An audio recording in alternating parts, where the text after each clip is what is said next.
Astaghfirullah wabarakatuh. Alhamdulillah wassalatu wassalamu ala Rasulillah wa ala alihi wa sahbihi wa mawalah wa la hawla wa la quwata illa billahi wa ba'du. Alhamdulillah, segala puja dan puji hanya milik Allah subhanahu wa ta'ala. Salawat dan juga salam kita hadiahkan kepada Rasul kita Nabi besar Muhammad sallallahu alaihi wa ala alihi wasallam.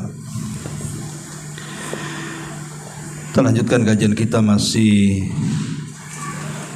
meneruskan kajian jalan golongan yang selamat, dan kita masuk pada poin ke-26, pertolongan Allah subhanahu wa ta'ala kepada umat Islam. Kita baca dulu sedikit di sini. Allah subhanahu wa ta'ala berfirman, wa kana haqqan alaina nasrul mu'minin,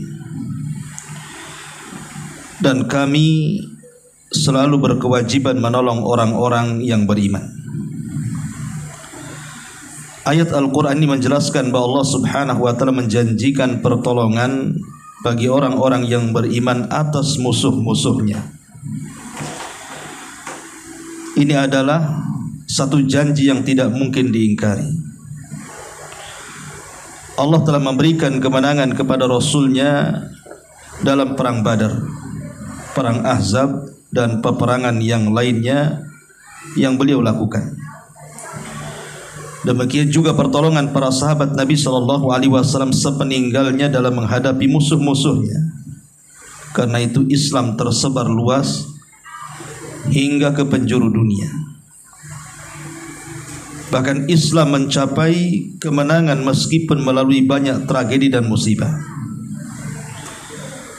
Kesudahan yang baik pada akhirnya memang milik orang-orang yang benar-benar percaya kepada Allah, yaitu mereka yang beriman kepada Allah, mengesahkan Allah di dalam beribadah dan juga berdoa, baik di waktu sempit ataupun lapang.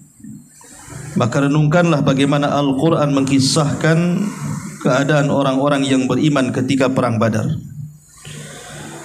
Jumlah mereka sangat sedikit, juga perbekalan mereka tidak banyak. Tapi dalam kondisi seperti itu mereka kemudian berdoa kepada Allah subhanahu wa ta'ala, id tastaghithuna rabbakum fastajaba lakum anni mumiddukum bi alfim minal malaikati murdifin. Ingatlah ketika kamu memohon pertolongan kepada Rabbmu, lalu diperkenankan bagimu, sesungguhnya aku akan mendatangkan bala bantuan kepadamu dengan 1000 malaikat yang datang berturut-turut. Allah mengabulkan doa mereka, menurunkan bala bantuan malaikat yang berperang bersama mereka. Para malaikat memenggal kepala orang-orang kafir dan memancung ujung-ujung jari mereka. Allah berfirman, fadribu fawqal a'naq wadribu minhum kullabanan. Maka penggalah kepala-kepala mereka dan pancunglah tiap-tiap ujung jari mereka. Akhirnya tercapailah kemenangan bagi orang-orang yang beriman, yang mengesahkan Allah subhanahu wa ta'ala. Allah berfirman, laqad nasarakumullahu bi badrin wa antum adillah fattaqullaha la'allakum tashkurun. Sesungguhnya Allah telah menolong kamu dalam peperangan Badar, padahal kamu ketika itu adalah orang-orang yang lemah. Karena itu bertakwalah kepada Allah supaya kamu mensyukurinya. Dan di antara doa Nabi SAW ketika perang Badar adalah, Allahumma ati ma wa'adtani bi. Allahumma in tuhlik hadhil isabah min ahlil Islam la tu'bad fil ardi. Ya Allah, berikanlah apa yang kau janjikan kepadaku. Ya Allah, jika engkau hancurkan kelompok dari orang-orang Islam ini, niscaya engkau tidak akan disembah di permukaan bumi. Pada saat ini di banyak negara kita saksikan kaum muslimin melakukan peperangan terhadap musuh-musuhnya. tetapi mereka tidak mendapatkan kemenangan. Lalu apa gerangan sebabnya? Apakah Allah mengingkari janjinya kepada orang-orang yang beriman? Tidak sama sekali tidak. Allah tidak mengingkari janjinya. Tetapi yang perlu kita tanyakan kemudian adalah, di manakah orang-orang yang beriman sehingga datang kepada mereka kemenangan sebagaimana dijanjikan oleh ayat Allah di atas? Marilah kita bertanya kepada para mujahidin. Apakah mereka telah mempersiapkan diri dengan iman dan tauhid? Apakah mereka telah mengambil sebab kuantitas atau kualitas sebagaimana diperintahkan Allah Subhanahu wa taala, wa'iddu lahum mastata'tum min quwwah, dan siapkanlah untuk menghadapi mereka kekuatan apa saja yang kamu sanggup. Nabi SAW mentafsirkan ayat di atas dengan persiapan memanah dan menembak. Apakah mereka berdoa kepada Allah dan juga memohon hanya kepadanya saat perang berkecamuk, atau sebaliknya mereka menyekutukan Dia dengan yang lainnya sehingga meminta pertolongan dari selain Dia yang mereka percaya memiliki kekuatan, padahal mereka adalah hamba Allah Subhanahu wa taala yang tidak memiliki manfaat dan mudarat untuk dirinya sendiri. Lalu mengapa mereka tidak meneladani Nabi SAW dalam berdoa, di mana hanya ditujukan kepada Allah semata? Bukankah Allah Subhanahu wa taala mengatakan, alaihissallahu bikafin abdahu? Bukankah Allah cukup untuk melindungi hamba-hambanya?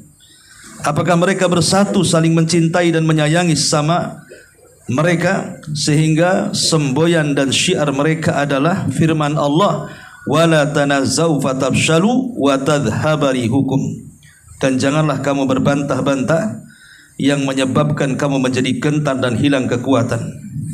Dan yang terakhir, ketika umat Islam meninggalkan akidah dan perintah-perintah agama mereka, maka mereka menjadi umat yang terbelakang. Sebaliknya, jika mereka kembali kepada agama mereka, niscaya akan kembali pula kemajuan dan kemuliaan yang mereka akan capai. Sebab pada hakikatnya Islam mewajibkan umatnya untuk maju di bidang ilmu dan kebudayaan. Sungguh jika kalian mewujudkan iman sebagaimana yang telah diperintahkan, niscaya akan datang pertolongan yang dijanjikan Allah. Wa kana haqqan alaina nasrul mu'minin, dan adalah kewajiban kami menolong orang-orang yang beriman. Taib. Ma'asyiral muslimin wal muslimat rahimani wa rahimakumullah. Kalau kita baca tadi perkataan muallif hafizahullah taala, beliau ingin menjelaskan tentang sebab-sebab kelemahan kaum muslimin dan sebab-sebab kemenangan kaum muslimin. Karena begini ikhwatu fiddin, kalau kita saksikan hari ini di dunia, dari ujung barat dan timur, selatan dan utara, justru sebaliknya negara-negara Islam dibuat lemah oleh negara-negara kafir. Kita lihat coba kecanggihan persenjataan perang, siapa yang punya? Orang-orang barat. Justru dikuasai orang-orang kafir. Belum dari segi ekonomi, betapa banyak negara-negara Islam akhirnya berhutang ke negara-negara kafir, akhirnya jadi chaos ataupun kolap. Dan itu kita tidak bisa pungkiri gitu ya. Seolah-olah kemudian menjadi sebuah pertanyaan, ada apa dengan umat Islam? Umat yang mayoritas luar biasa tetapi dikepung oleh umat minoritas. Persis seperti sabda Nabi SAW, hampir-hampir kalian dikepung dari semua arah. Sahabat bertanya, Rasul, apakah jumlah kami sedikit? Kata Rasul, jumlah kalian banyak, tapi jumlah kalian seperti buih di lautan, centang perenang, tidak ada kekuatan. Karena perpecahan kaum muslimin dengan satu negara dengan yang lainnya tidak terelakkan saja. Fakta yang ada di depan kita seperti apa? Palestina. Contoh saja Palestina sekarang. Palestina ini diserbu oleh orang-orang Zionis Yahudi Israel. Israel ini kalau seandainya kaum muslimin negara-negara Islam bersatu, sebentar saja itu. Tapi kenapa kemudian tidak bisa juga kemudian diserang kan? Hanya beberapa negara saja yang kemudian membantu, yang lainnya mungkin membantu secara ekonomi. Tetapi dengan terang-terangan seperti Barat pamannya mengirim senjata ke Israel kan terang-terangan tuh. Tapi tidak ada yang terang-terangan negara Islam yang mengirim senjata ke saudaranya di Palestina kan? Menunjukkan dari sini ada kelemahan. Lalu apa penyebabnya dan apa solusinya? Nah, di sini mu'alif rahimahullahu taala menjelaskan, hafizahullahu taala menjelaskan tentang titik kelemahan dan juga titik kemenangannya. Ma'asyiral muslimin yang dimuliakan Allah Azza wa Jalla, adapun titik kelemahan kenapa kaum muslimin mereka dikalahkan oleh musuh-musuhnya pada hari ini. Yang pertama, karena ghiyabul imamil alam al-adil.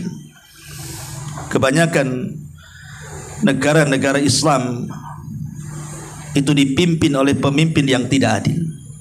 Hampir negara-negara Islam itu dipimpin bukan oleh pemimpin yang adil yang bisa mempersatukan umat.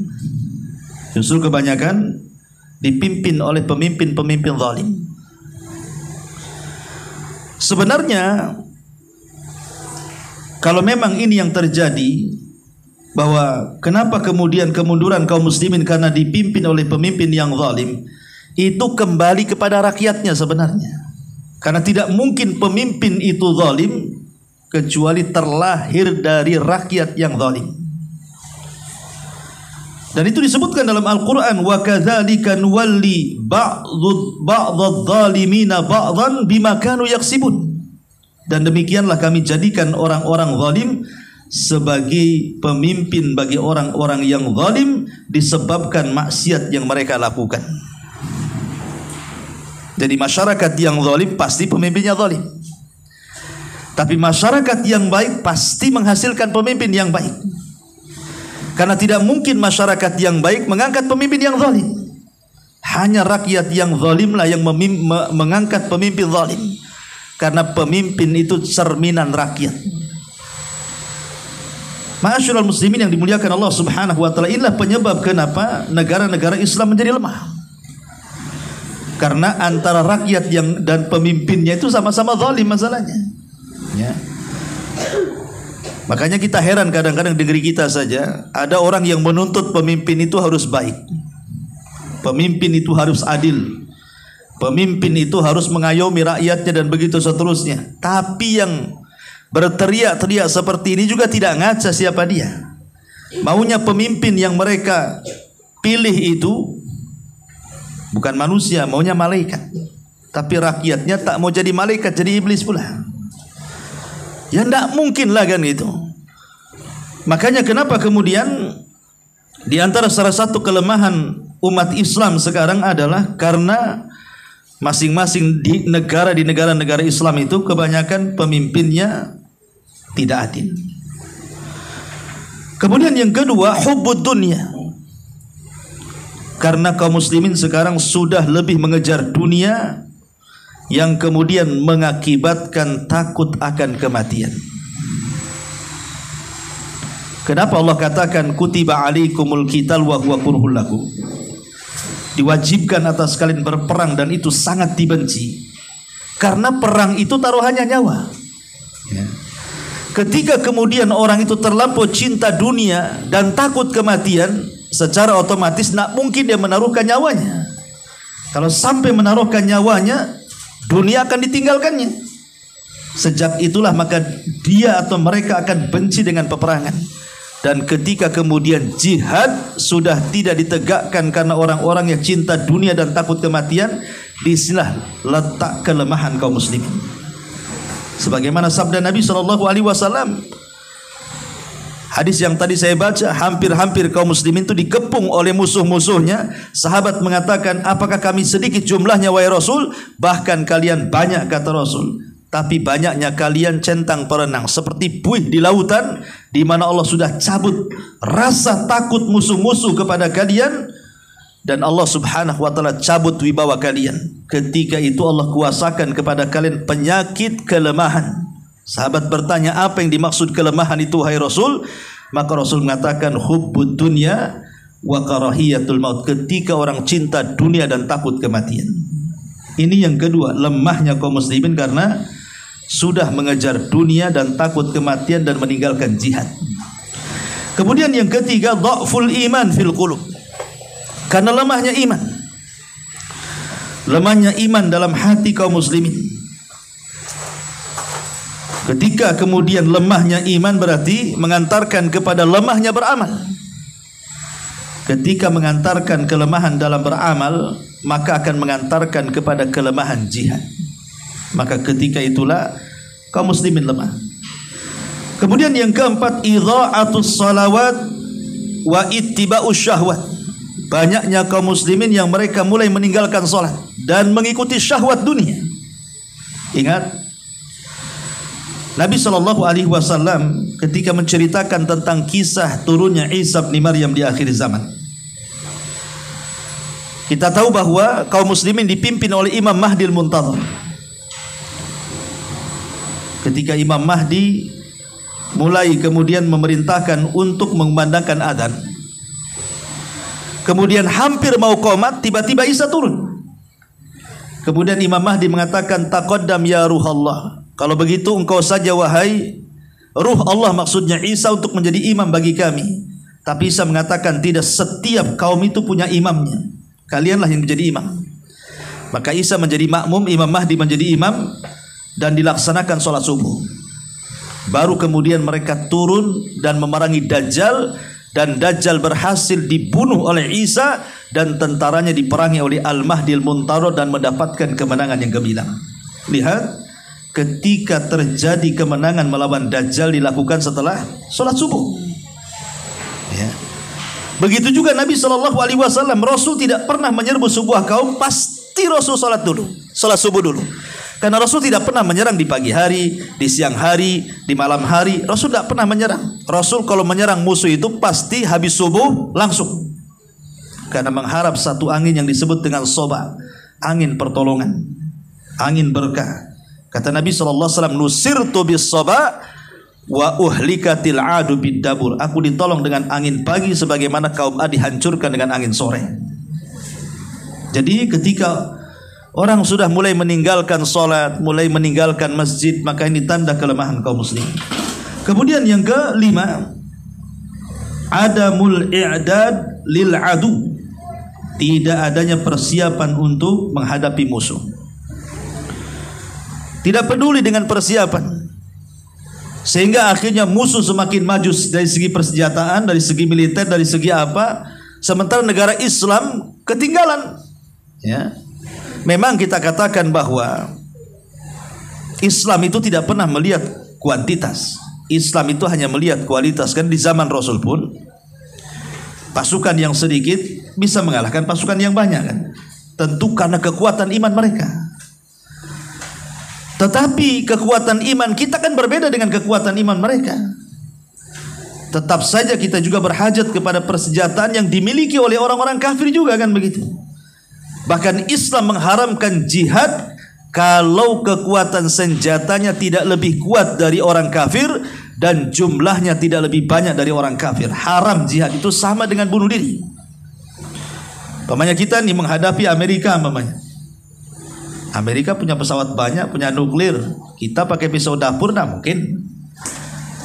Maka sepakat ulama bahwa kalau jihad itu sudah tampak kekalahan, tidak boleh lanjut.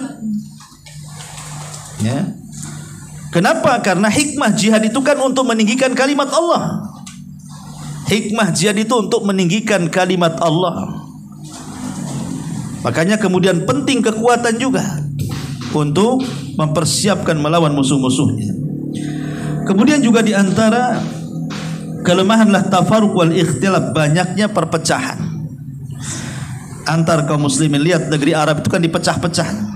Siapa yang pecah? Ya orang-orang kafir barat lah dipecah-pecah. Ya. Negeri kita saja kalau dipecah-pecah bisa perang saudara. Tanpa diserang dari negara luar saja sudah hancur dengan sendirinya tuh. Makanya kemudian Allah Subhanahu wa taala mengatakan wala tanazza'u fatafshalu wa tadhhabu rihukum wasbiru innallaha ma'as sabirin. Jangan kalian berpecah belah, maka akan hilanglah kekuatan kalian. Maka bersabarlah, karena Allah akan bersama orang-orang yang bersabar. Kemudian yang nomor 7, lemahnya pemahaman kita tentang hakikat Islam. Orang sudah mulai meninggalkan Islam dan mulai kemudian lebih memburu ajaran-ajaran di luar daripada Islam, lebih condong kepada ajaran-ajaran luar Islam. Akhirnya kemudian mulai tasyabbuh, mulai pakaiannya tasyabbuh, ucapannya, budayanya, tingkah lakunya, dan begitu seterusnya. Anda mau memerangi orang kafir, tetapi Anda tasyabbuh dengan orang kafir. Ini gimana ceritanya? Makanya Nabi SAW saking tidak mau tasyabbuh dengan orang kafir itu, sampai memindahkan kiblat dari Baitul Maqdis ke Masjidil Haram, karena tidak suka kiblat itu kiblatnya orang Yahudi. Bahkan Umar sampai membuat penanggalan Hijriyah itu untuk menyelisih penanggalan orang-orang Nasrani yang menggunakan Masehi. Bahkan Nabi SAW selalu mengatakan bahwa kemenangan itu ada pada penyelisihan kepada orang kafir. Contoh umpamanya, Nabi mengatakan apa? Orang itu akan senantiasa di atas kejayaan selama mereka mendahulukan berbuka dan mengakhirkan sahur. Pertanyaan pun muncul, apa kaitannya kejayaan Islam dengan menyegerakan berbuka dengan mengakhirkan sahur? Coba, apa ini? Ini kan tidak berkaitan dengan strategis perang, bukan bicara persenjataan, ini bicara puasa. Rupanya bukan itu yang dimaksud, karena menyegerakan berbuka itu menyelisih puasanya orang-orang ahli kitab, sebagaimana mengakhirkan sahur itu dalam rangka menyelisih ahli kitab, dan dalam penyelisihan itu ada kemenangan. Dengan menyelisih mereka itu sudah menang kita itu sebenarnya. Artinya dengan tasyabbuh dengan mereka belum perang sudah kalah, itu namanya. Itulah yang menyebabkan kemudian kelemahan kaum muslimin di sini. Kemudian juga di antara kelemahan adalah dikuasainya musuh-musuh, dikuasainya negara Islam oleh musuh-musuhnya, baik secara persenjataan, ekonomi, dan begitu seterusnya. Kita aja beli senjata kepada orang kafir, dan itu sebab kelemahan, ya. Ma'asyiral muslimin yang dimuliakan Allah Subhanahu wa taala, termasuk sebab kelemahan juga adalah lemahnya doa dari kaum muslimin. Lemahnya doa dan tawakal dari kaum muslimin, dan yang lebih parah lagi adalah kelemahan yang hakiki, hilangnya akidah. Ini yang paling fatal. Ketika kemudian kaum muslimin sudah hilang akidahnya, mulai melakukan kesyirikan, menyembah berhala, datang ke dukun, percaya ke tangkal, percaya kepada klinik-klinik, banyak melakukan syirik besar dan syirik kecil, disitulah hakikat kelemahan. Hakikat kelemahan kaum muslimin. Inilah 10 perkara yang disebutkan para ulama, ringkasan dari kitab ini, bahwa inilah titik kelemahan kaum muslimin. Lalu bagaimana caranya membangkitkan kembali kekuatan kaum muslimin sehingga kita mendapatkan kemenangan sebagaimana dulu kemenangan ini pernah dicapai oleh salafun saleh. Ma'asyiral muslimin yang dimuliakan Allah Subhanahu wa taala, adapun sebab kemenangan yang pertama, dan ini paling utama, adalah tauhid dan keikhlasan. Kaum muslimin harus memupuk kembali tauhid mereka dan meningkatkan lagi keikhlasan mereka. Kenapa? Perhatikan firman Allah Azza wa Jalla surah An-Nur ayat 55. Wa'adallahu alladhina amanu minkum wa 'amilus salihat la yastakhlifannahum fil ardi kama stakhlafa alladhina min qablihim wa la yumakkinanna lahum dinahum alladhi tarda lahum wa la yubdilannahum min ba'di khawfihim amna ya'budunani wa la yusyrikuna bi syai'an wa man kafara ba'da dzalika fa ulaika humul fasiqun. Allah telah menjanjikan kepada orang-orang di antara kamu yang beriman dan yang mengerjakan kebaikan bahwa Dia, maksudnya Allah, sungguh akan menjadikan mereka berkuasa di bumi sebagaimana Dia telah menjadikan orang-orang sebelum mereka berkuasa, dan sungguh dia akan meneguhkan bagi mereka dengan agama yang telah dia ridhoi, dan dia benar-benar mengubah keadaan mereka setelah berada dalam ketakutan menjadi keimanan sentosa. Kenapa? Syaratnya apa? Karena mereka tetap menyembahku dengan tidak mempersekutukan aku. Lihat di ujung ayat, karena mereka tetap menyembahku, artinya tauhid, dan mereka tidak menyekutukan aku, artinya mematapkan keikhlasan di sini. Maka ketika tauhid dan akidah kita semakin kuat dengan akidah dan tauhid yang lurus, disitulah letak kekuatan kaum muslimin. Ini yang pertama. Kemudian yang kedua, iman dan amal saleh. Keimanan dan amal saleh, sebagaimana Allah katakan di sini tadi, wa kana haqqan alaina nasrul mu'minin, kewajiban bagi kami menolong orang-orang yang beriman. Iman yang melahirkan amal. Sebab kalau orang beriman kemudian melahirkan amal, orang menjadi baik, maka semangat untuk memperjuangkan agama pasti akan tinggi dibandingkan orang yang kurang imannya dan kurang amalnya. Ya. Kemudian yang ketiga, menolong agama Allah. Allah Subhanahu wa taala mengatakan, ya ayyuhalladzina amanu in tansurullaha yansurukum wa yutsabbit aqdamakum. In tansurullaha yansurkum wa yutsabbit aqdamakum. Wahai orang-orang yang beriman, jika kamu menolong agama Allah, niscaya Dia akan menolongmu dan meneguhkan kedudukanmu. Kata para ulama, apa yang dimaksud menolong agama Allah di sini? Maksudnya adalah dengan iqamatu syar'ihi ala nafsi wal ahli wa alal qaribi wal ba'id wal amri bil ma'rufi wan nahyi anil munkar kullun biqadari ma yastati. Maksudnya menolong agama Allah adalah menegakkan syariatnya, mulai dari keluarga dulu. Tegakkan syariat kepada keluarga dulu. Ajak keluarga kita, mulai dari anak, istri, suami, orang tua, salat. Tegakkan salat, tegakkan rukun Islam dalam keluarga tuh. Perbaiki akhlak mereka. Baru ajak kerabat, baru ajak tetangga, baru ajak semuanya. Ajak mereka masuk ke dalam dakwah. Itu artinya menolong agama Allah di situ. Lah kalau kita betul-betul menegakkan syariat Allah, disitulah akan datang pertolongan. Ini yang nomor 3. Yang nomor 4 adalah kesatuan barisan di atas kebenaran.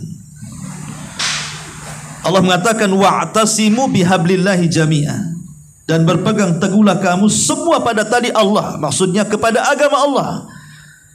Jadi kemenangan yang keempat adalah bersatu di atas Al-Quran dan Sunnah. Ketika kaum muslimin bersatu di atas Al-Quran dan Sunnah, maka disitulah pertolongan akan datang. Kemudian yang nomor 5, mempersiapkan kekuatan, mempersiapkan persenjataan dan juga mental. Karena berperang beda dengan amalan lain.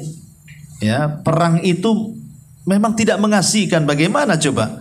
Kita harus dihadapkan dengan nyawa taruhannya, meninggalkan keluarga, meninggalkan harta benda yang sewaktu-waktu tidak akan pulang lagi. Makanya penting menyiapkan mental dengan tauhid dan juga persenjataan. Ya. Kemudian yang nomor 6 adalah dengan berserah diri atau tawakal. Karena Allah Subhanahu wa taala mengatakan, in yansurkumullah fala ghaliba lakum wa iyakhdulkum faman dzalladzi yansurukum min ba'di wa 'alallahi falyatawakkalul mu'minun. Jika Allah menolong kamu, maka tidak ada yang dapat mengalahkan kamu. Tapi jika Allah membiarkan kamu tidak memberikan pertolongan, maka siapa yang dapat memberikan pertolongan setelahnya? Karena itu hendaklah kepada Allah bertawakallah orang-orang yang beriman. Sandarkan hidup kepada Allah Azza wa Jal, yakin Allah akan mendatangkan kemenangan. Kemudian nomor 7, sabar dan keteguhan. Karena Allah mengatakan, in tasbiru wa tattaqu la yadurrukum kaiduhum syai'a. Jika kamu bersabar dan bertakwa, tipu daya orang-orang kafir itu tidak akan memadaratkan kalian. Sabar, kemudian bertakwa kepada Allah Subhanahu wa taala. Kemudian yang nomor 8, menegakkan salat, memperbanyak zikir dan istighfar. Ini perlu, karena Allah mengatakan di dalam Al-Qur'anul Karim, ya ayyuhalladzina amanu idza laqitum fi'atan Fathbutu wadhkurullaha katsiran la'allakum tuflihun.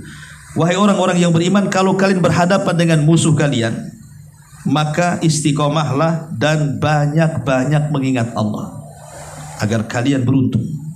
Banyak berzikir, itu sebab kemenangan. Kemudian yang nomor 9, tidak mengikuti jalan orang-orang sesat, seperti orang-orang yang sombong dan ria. Karena di zaman Rasul pun gara-gara ria, gara-gara sombong kalah perang. Seperti perang Hunain tuh, para sahabat bangga dengan banyaknya pasukan, di awal peperangan kalah. Baru di akhir peperangan menang setelah mereka menyadari kesombongan mereka. Tapi di perang Badar kelompok yang sedikit menang pula karena keikhlasannya kepada Allah Subhanahu wa taala. Maka hindarilah perkara-perkara kesombongan dan ria, karena itu yang menghilangkan kemenangan. Kemudian yang nomor 10, doa dan terus berdoa, karena doa itu senjata yang paling kuat dibandingkan pedang dan yang lainnya dari senjata-senjata perang. Karena bisa saja Allah Subhanahu wa taala membuat bom-bom nuklir atau apa namanya tidak berfungsi kalau Allah mau, kan? Ya. Dan itu karena doa. Maka ini penting. Termasuk juga letakkan wala kepada Allah, letakkan loyalitas kepada Allah, kepada Rasul, dan kepada orang-orang yang beriman. Kemudian letakkan juga berlepas diri dari musuh Allah, musuh Rasul, dan musuh orang-orang yang beriman. Itu yang disebut dengan al-wala wal bara namanya. Ya. Kemudian juga di antara sebab kemenangan adalah at-tadhiyah, adanya pengorbanan. Siap berkorban tenaganya, siap berkorban waktunya, siap berkorban hartanya, sampai siap berkorban nyawanya. Kalau tidak ada pengorbanan, nggak akan ada jihad. Ya, mikir mau infak, mikir mau ini, mikir mau itu, nggak akan menang. Ya. Termasuk juga al-qital tahta rayati al-imam, peperangan harus di bawah penguasa, bukan perang sendiri-sendiri. Kayak sekarang saya mau ke Palestina, belum sampai di sana udah kena pula bom. Tahu kondisi sana. Ya.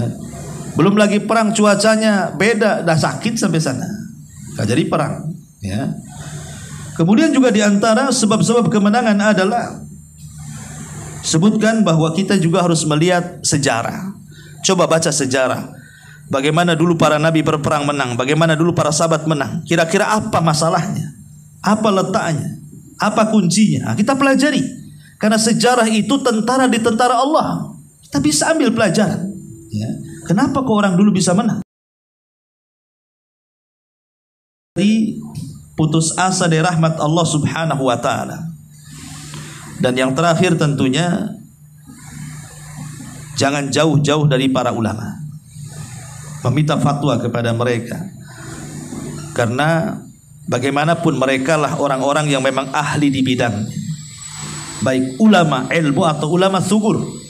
Ulama ilmu ya ulama yang memang pakar di bidang agama, ulama sugur artinya ulama yang pakar di bidang perang. Nah, gitu ya. Jadi dua-duanya ada ulama kan begitu. Ada ulama cerdas dalam agama tapi tidak cerdas dalam taktik peperangan kan, ataupun sebaliknya. Tapi ada dua-duanya cerdas. Ya. Maka jangan jauh-jauh dari para ulama. Inilah diantara ringkasan yang disebutkan oleh pengarang Jalan Golongan yang Selamat. Wallahu a'lam bishawab. Saya kira ini yang bisa sampaikan, tidak ada tanya jawab ya. Karena saya ada acara subhanallah bihamdika asyhadu an la ilaha